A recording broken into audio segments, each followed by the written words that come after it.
Praise the lord. Good morning. ప్రభువైన యేసుక్రీస్తు శుభనామంలో మీ అందరికీ వందనములు. ఎలా ఉన్నారంటే అందరూ బాగున్నారా? దేవుని మహాకృపను బట్టి మీరందరూ క్షేమంగా ఉండాలని అనుదినం మీ అందరి కోసం దేవుడి సన్నిధిలో ప్రార్థన చేస్తున్నాను. చిన్న ప్రార్థన చేసుకుందామా? పరిశుద్ధుడైన మా తండ్రి, నీ ఘనమైన శ్రేష్టమైన నామాన్ని బట్టి వందనాలయ్యా. నువ్వు మాట్లాడే దేవుడు, మా అందరితో మాట్లాడండి, మా హృదయాల్ని దర్శించమని యేసు నామములో ప్రార్థిస్తున్నాము తండ్రి. ఆమేన్.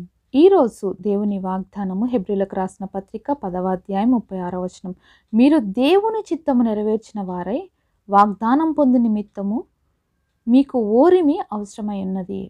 Hebrews chapter 10 verse 36, for you have need of patience, that after you have done the will of God you might receive the promise. దేవుడు ఇచ్చినటువంటి అద్భుతమైన వాగ్దానం మనందరి జీవితంలో నెరవేర్చబడను గాక. ఆమేన్. ఎంత అద్భుతమైన మాట చూస్తున్నాం కదండి. మనం దేవుని చిత్తాన్ని నెరవేర్చే వారమైతే వాగ్దానం పొందుకోవడం కోసం, ఆ వాగ్దానం మన జీవితంలో నెరవేర్చబడడం కోసం మనకేం అవసరమైందంట? ఓరిమి అవసరమై ఉంది. అంటే ఓర్పు చాలా అవసరమై ఉన్నది. కానీ నేటి దినాల్లో ఈ ఓర్పు చాలా తక్కువైపోయింది. ఎవరిలో ఓర్పు కనిపించట్లేదు. సహించుకునే గుణం అస్సలు కనిపించట్లేదు. ఎవ్వరు కూడా తగ్గించుకోవడానికి, ఓపికగా ఉండడానికి అస్సలు ఇష్టపడడం లేదు కదండి. ఎందుకంటే మనందరి జీవితాలు ఏ విధంగా అయిపోయినాయంటే, ప్రజెంట్ ఉన్నటువంటి పరిస్థితులతో పాటు, అలాగే ప్రజెంట్ ఉన్నటువంటి సిచ్యుయేషన్స్తో పాటు మరి మనుషులందరూ కూడా ఇప్పుడు మారిపోతున్నారు. అంతేకాకుండా అన్నీ ఇన్స్టెంట్ అయిపోయాయి కదా, మన జీవితాలు కూడా ఇన్స్టెంట్గా మారిపోతున్నాయి. దేవుడి దగ్గర నుంచి ఇన్స్టెంట్గా పొందుకోవాలి అని ఆశపడుతున్నాం అనమాట. అందుకని ఈరోజు ప్రాస్పెరిటీ గాస్పల్స్ అనేవి పెరిగిపోతున్నాయండి. అంటే దేవుడు అద్భుతాలు చేస్తాడు, దేవుడు అది ఇస్తాడు, ఇది ఇస్తాడు అంటే మనుషులు అటువైపుగానే పరిగెత్తున్నారండి. కానీ దేవుడు ఇచ్చేటువంటిది చాలా గొప్పది. కానీ ఈరోజు మనం వాక్యం ద్వారా చూస్తున్న విషయాలు, మనుషులు మరి దేవుడి మాటలు పంచుతున్నప్పుడు వాళ్ళు చెప్తున్న విషయాలు చాలా తక్కువ అనే విషయాన్ని మనం జ్ఞాపకం చేసుకోవాలండి. ఎందుకంటే దేవాది దేవుడు నిన్ను నన్ను ప్రేమించింది ఈ లోకంలో మాత్రమే నువ్వు ఏదో గొప్పవాడైపోవాలని, నువ్వు ఏదో ఈ లోకంలో సంపాదించుకొని బాగుండాలని కాదండి. ఈ లోకంలోనే కాదు, నువ్వు పరలోక రాజ్యంలో కూడా చాలా ఉన్నత స్థితిలో ఉండాలని దేవుడు నిన్ను నన్ను కోరుకున్నాడు. దేవుడు నిన్ను నన్ను ఏర్పరచుకున్నాడు. కానీ ప్రాస్పెరిటీ గాస్పల్స్ ఏం చేస్తున్నాయంటే మనుషులని ఎప్పుడు చూసినా ధనం వైపు, లోకంలో ఉన్నటువంటి బ్లెస్సింగ్స్ వైపు, లోకంలో నువ్వు అలా అయిపోతావు, ఇలా అయిపోతావు అంటేనే మనుషులు ఈరోజు సంతోషపడి మురిసిపోతున్నారు. కానీ క్వశ్చన్ తెలుసా?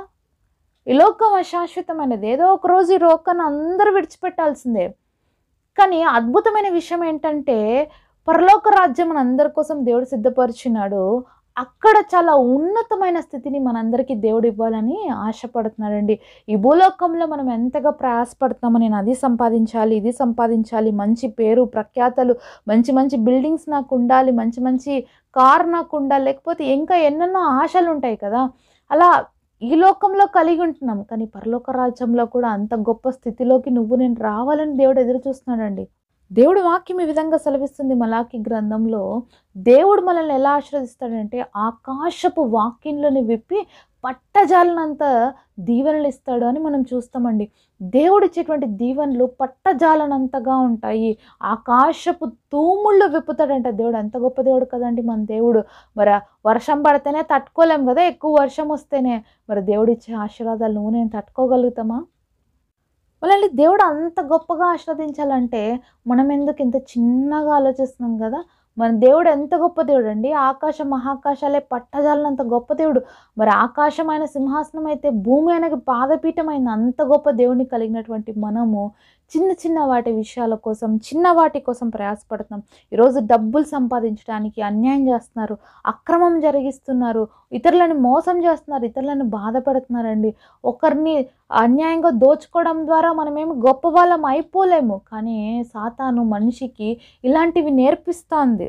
ఎదుటి వ్యక్తిని దోచుకో, ఎదుటి వ్యక్తికి అన్యాయం చెయ్యి, ఎదుటి వ్యక్తిని అక్రమం చెయ్యి, వాళ్ళ దగ్గర నువ్వు బాగా గొప్పవాడు అయిపోతావు, నువ్వు గొప్పదానివి అయిపోతావు, వాళ్ళని మోసం చెయ్యి, ఇలాంటివి ఎన్నో నేర్పిస్తుంది అనమాట. అందుకనే ఈరోజు లోకం చెడిపోయిందండి. ఓపిక లేకపోవడం, ఒక్కొక్క మెట్టు ఎక్కడం ఎవ్వరికీ ఇష్టం లేదండి. ఒక్కసారి జంప్ చేసేలా పైకి, అలాంటి విధంగా ఈరోజు మానవులు ఆలోచిస్తున్నారు. కాబట్టి జీవితంలో పతనమైపోతున్నారండి. కారణం ఏంటంటే ఓర్పు లేకపోవడం. ఓపిక కలిగి ఉండండి, పేషెన్సీ కలిగి ఉండండి దేవుడు వాక్యం సెలవిస్తుంది. ఎందుకంటే యెహోవా కొరకు ఎదురు చూచువారు నూతన బలం పొందుతారు. ఎలాగా? పక్షిరాజులాగా. మరి నూతన బలం పొందుకోవాలన్నా, పక్షిరాజు వలె మనం ఉన్నత స్థితిలోకి ఎదగాలన్నా, మారాలన్నా మన జీవితంలో ఏ విధంగా ఉండాలి? మనము ఓపికగా ఉండాలి. దయచేసి ఈరోజు మీరు ఏ పరిస్థితుల గుండా వెళ్తున్నారో నాకైతే తెలీదు. ఎంత కష్టమైనా పర్వాలేదు, ఎంత ఇబ్బందైనా పర్లేదు, కానీ ఓపికగా దేవుడి వైపు చూడండి. మనుషుల వైపు కాదు. మనుషుల వైపు ఓపికగా చూస్తే ఏం రాదండి. కానీ దేవుడి వైపు ఓపికగా చూసినప్పుడు ఆయన చేసేటువంటి అద్భుత కార్యాలు మనం చూడగలుగుతామండి. అబ్రహాము ఓపికగా ఎదురు చూశాడు. దేవుడు ఇచ్చినటువంటి ప్రామిస్ కోసము 25 సంవత్సరాలు ఎదురు చూశాడు. అద్భుతమైన ఇస్సాకును ఇచ్చాడు దేవుడు. ఆ యొక్క ఇస్సాకు ద్వారా కలిగినటువంటి సంతానమే ఇశ్రాయేలు ప్రజలు ఈరోజు కూడా మనం చూస్తున్నాం. యోసేపును చూస్తాం, ఫలించాడు, కొమ్మగా ఉన్నాడు. ఆపత్ కాలంలో ఐగుప్తు దేశంలో అన్నదాతగా దేవుడు నిలబెట్టాడు. ఆయన ఇచ్చినటువంటి ప్రామిస్ కోసం ఎదురు చూసినప్పుడు దావీదును దేవుడు చిన్నప్పుడే అభిషేకించుకున్నాడు రాజుగా చేయటానికి. కానీ ఎన్నో సంవత్సరాలు ఎదురు చూడాల్సి వచ్చింది ఇజ్రాయెల్ మీద రాజు అవ్వటానికి. అయితే ఆయన యొక్క సింహాసనం ఈ రోజు వరకు కూడా స్థిరపరిచాడు దేవుడు. సో ఇలాగ చూస్తే ఎవరైతే ఓపికగా ఎదురు చూసారో అండి, వాళ్ళ జీవితంలో దేవుడు చేసిన కార్యాలు అవి నెవర్ ఎండ్ అనమాట. అలాగే ఆశీర్వాదాలతోనే నింపబడుతూనే ఉన్నాయి. కాబట్టి దేవుడు నన్ను కూడా అంత గొప్పగా ఆస్వాదించాలని ఎదురు చూడు, ఓపికగా కనిపెట్టు అని చెప్తే మనకు మాత్రం చాలా కష్టమైపోతుంది కదా. ఎదురు చూస్తే ఎన్నో ఆశీర్వాదాలు ఉన్నాయండి, కనిపెడితే ఎంత గొప్ప దీవెన ఉంది.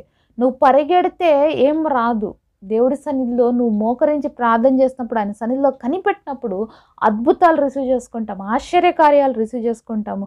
కాబట్టి దేవుడు ఇచ్చేటువంటి ఆ వాగ్దానాన్ని మన జీవితంలో నెరవేర్చబడాలంటే, ఆ వాగ్దాన ఫలాన్ని మనం పొందుకోవాలంటే ఎదురు చూడాలండి.